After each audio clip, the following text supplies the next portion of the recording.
Yo, bonjour les gars, j'espère que tout se passe bien pour vous. Je suis de retour, le professeur Rasputin est de retour. J'ai fait mon petit schéma pour vous expliquer quelque chose qui peut paraître compliqué mais qui est fondamental. C'est les stratégies de reproduction que mettent en place les femmes. Tout simplement. Donc je vous ai fait un petit tableau tout beau, tout mignon. Et donc on va commencer par la base de la base. C'est que peu importe l'espèce, toutes les espèces ont deux besoins fondamentaux, celui de la survie et celui de la reproduction. On a quelque part une stratégie à court terme, c'est-à-dire la survie de l'individu, et la reproduction, c'est-à-dire la survie de l'espèce elle-même, donc une stratégie à long terme. Et donc c'est pareil pour les êtres humains. On a tous deux besoins, celui de survivre dans ce monde et celui de se reproduire, donc de transmettre nos gènes. Et donc tout naturellement, les femmes ont également ces deux stratégies-là, survie, reproduction. Mais le problème, c'est qu'elles ont une contrainte biologique.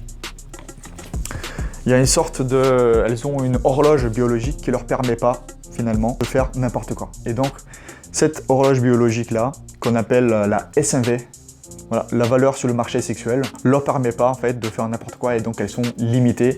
Et c'est finalement ce marché sexuel qui a déterminé la stratégie, voilà, la stratégie du bon père et des bonnes gènes qu'elles vont mettre en place pour au mieux répondre aux besoins de survie et aux besoins de reproduction. Nous allons commencer donc par la SMV. En fait, nous avons sur l'abscisse l'âge et sur l'ordonnée, on a donc une note de valeur sexuelle, on va dire. Donc ça va, on va dire, de 0 à 10. Et donc le problème fondamental des femmes, c'est que leur valeur sexuelle augmente rapidement vers l'âge de 23 ans. Elle est au top pour se reproduire de point de vue physique. De point de vue physique, donc elle est désirée et désirable. Elle a également une horloge biologique qui ne va pas lui permettre d'avoir des enfants à n'importe quel âge. C'est pas comme les hommes. Elle a un nombre d'ovules limité, il y a quelque chose qu'on appelle la ménopause. Elle a un champ de tir très limité pour choisir le meilleur mec pour sa survie et sa reproduction. Vu qu'il y a ce problème-là fondamental d'horloge biologique, les femmes ont été obligées de mettre deux stratégies en place. Celle du bon père et celle des bonnes gènes. Donc elles sont constamment en train de chercher quelqu'un qui peut être un bon père et quelqu'un qui a les bonnes gènes. Le problème, c'est que malheureusement, il y a peu d'hommes sur cette terre qui regroupent ces deux caractéristiques-là, qui sont des bons pères et qui sont des bonnes gènes. Il y en a très peu.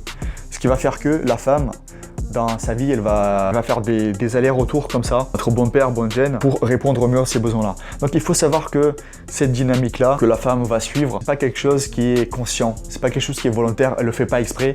Ce sont des dynamiques qui influencent leur comportement, qui sont génétiques, évolutionnistes. Et donc, c'est pas du tout leur faute, c'est pas parce que voilà, elles font exprès. C'est juste la nature qui les oblige à faire ainsi pour le bien supérieur, celui de la survie de l'espèce, tout simplement. Voilà. Tout ce schéma-là, il est là pour une seule chose, la survie de l'espèce. C'est pour ça qu'on appelle ça un schéma de reproduction et schéma évolutionniste. Le bon père, on peut également l'appeler le fournisseur. C'est une stratégie à court terme qui répond notamment à la survie directe de la femme et de l'enfant également. Parce que nous allons voir que pour survivre dans ce monde, il faut avoir accès à des ressources. Il faut manger, il faut être au chaud. Voilà, c'est la base en fait, c'est la base des besoins. Voilà. Quand vous regardez la pyramide de Maslow des besoins, le besoin de manger, de boire et d'être en sécurité, c'est les besoins primaires des humains.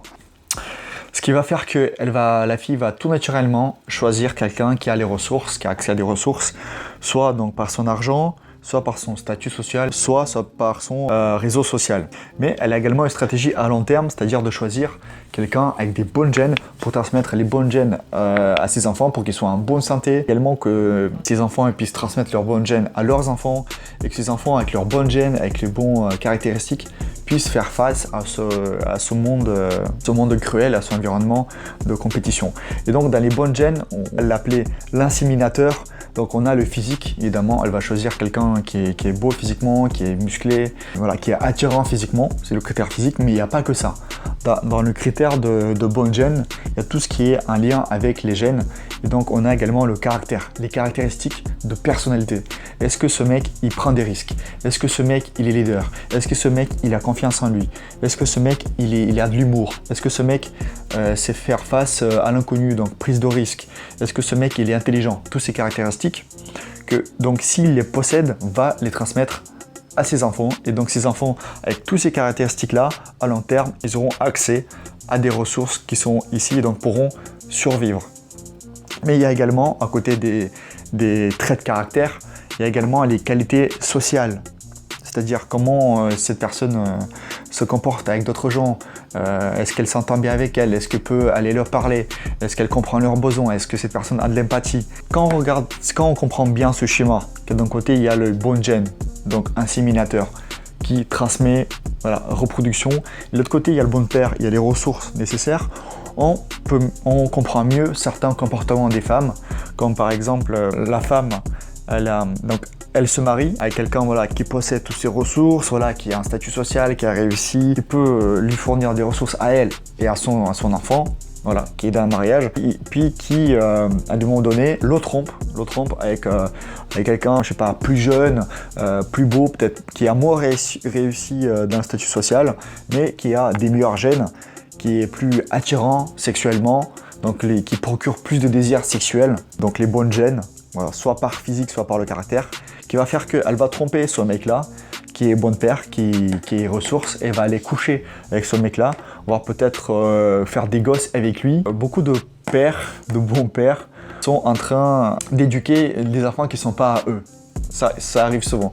J'ai vu un reportage aux États-Unis, je crois que 1/5 des pères, 1/5 sont en train d'élever des enfants qui ne sont pas à eux.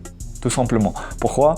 Parce qu'il y a cette dynamique, ces stratégies féminines qui, ok, elle a les ressources, donc ses enfants sont en sécurité, mais de l'autre côté, si elle voit un gars qui a des bonnes gènes, etc., elle ne peut pas s'empêcher en quelque sorte de maximiser donc sa stratégie et de coucher avec lui, d'avoir des enfants avec lui, mais par contre retourner avec le bon père, fournisseur, et lui il va éduquer, il va élever, il va vraiment s'occuper, il aura ses caractères du bon papa qui est loyal, fidèle, qui a des ressources, qui aide.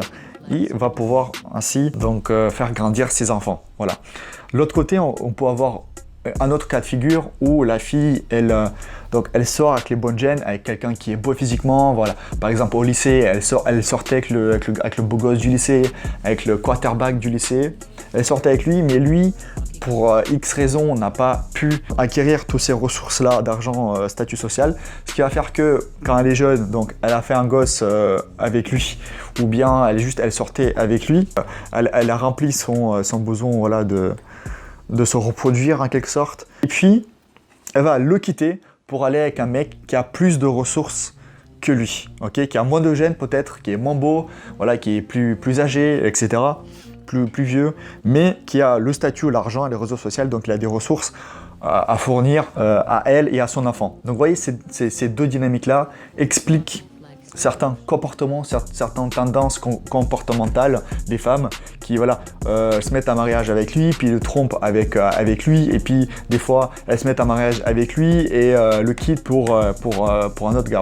Ça ne veut pas dire que les femmes le font consciemment, encore une fois, ça ne veut pas dire qu'elles le font exprès, c'est juste des schémas qui expliquent pourquoi elles le font dans certains cas de figure. La solution, c'est que vous devez développer ces deux côtés-là. Vous devez développer le côté bon père avec des ressources, et puis également développer le côté bonne gène avec le physique, les traits de caractère, avec les qualités sociales. Merci les gars, j'espère que c'était beaucoup plus clair, cette dynamique, ces deux stratégies de reproduction de bon père, fournisseur, ressources, bonne gène, inséminateur, qui transmet les bonnes gènes aux enfants. J'espère que c'était bien plus clair. Si vous avez des questions, vous avez des choses à rajouter, n'hésitez pas, mettez-le dans le commentaire. Ce sera un plaisir pour nous de répondre à toutes vos questions. Lâchez un pouce bleu, ça nous fait toujours plaisir. Si vous n'êtes pas abonné à la chaîne, faites-le, ça va beaucoup nous aider. Abonnez-vous. Et donc pour ceux qui veulent aller plus loin, qui veulent comprendre dans la profondeur toutes ces dynamiques-là, parce que là, c'est qu'un aspect des dynamiques sociales, vous pouvez prendre un appel gratuit avec nous de 20 minutes pendant lequel nous allons voir quelle est ta situation et comment on peut t'aider à atteindre tes objectifs. Si tu veux participer à la conférence dimanche prochain, tu peux également nous envoyer un message sur Instagram ou bien prendre un appel gratuit avec nous. Donc voilà, je te remercie mon gars, passe une bonne semaine et à plus dans une prochaine vidéo. Ciao ciao.